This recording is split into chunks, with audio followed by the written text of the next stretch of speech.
अस्सलाम वालेकुम। कहते हैं ना, खुदा शक्कर खोरे को शक्कर दे ही देता है। मैं जहाँ भी जाऊँ मुझे नेचर से रिलेटेड कुछ ना कुछ मिल जाता है। रजायना शहर में रुकी मैनिटोबा जाते हुए तो एक कॉफ़ी पीने को दिल चाह रहा था, और बॉयकॉट की वजह से ना तो मैं चंद ब्रांड्स ऐसे हैं जिनकी कॉफ़ी मैं नहीं पीती हूँ, फिर मैं लोकल बिजनेस को ढूंढती हूँ। तो ये मुझे बिज़नेस एक मिला जिसमें ज़बरदस्त कॉफ़ी और सैंडविच तो थे ही सही, लेकिन इसकी बहुत आउटस्टैंडिंग बात थी इसके टेरेरियम। अब कई लोगों को पता नहीं होगा शायद कि टेरेरियम क्या होता है। टेरेरियम एक क्लोज जो है ना सिस्टम होता है जिसके अंदर प्लांट्स होते हैं, और बहुत लो मेंटेनेंस होता है। डायरेक्ट सनलाइट नहीं चाहिए।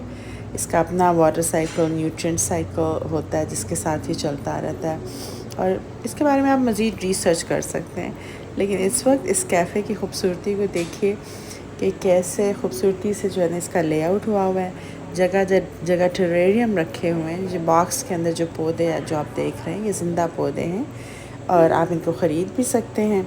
यहाँ बैठ के आप कॉफ़ी भी इंजॉय कर सकते हैं।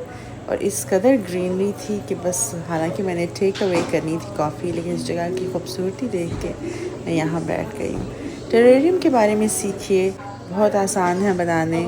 6 महीने से साल हर साल ये चल जाता है। और ये वाला तो बहुत ही स्पेशल था, जो कि वेपर्स इसमें से निकल भी रहे थे और ज़बरदस्त टेरेरियम बने हुए थे। इसके बारे में सीखिए, और मे बी अगर आपके पास जगह बहुत थोड़ी है तो टेरेरियम बना के अपने अपार्टमेंट में रखना could be an option that you will enjoy, and that would be your little connection to nature. So learn about terrariums, make some, try it, and see how it goes. Take care. Allah Hafiz.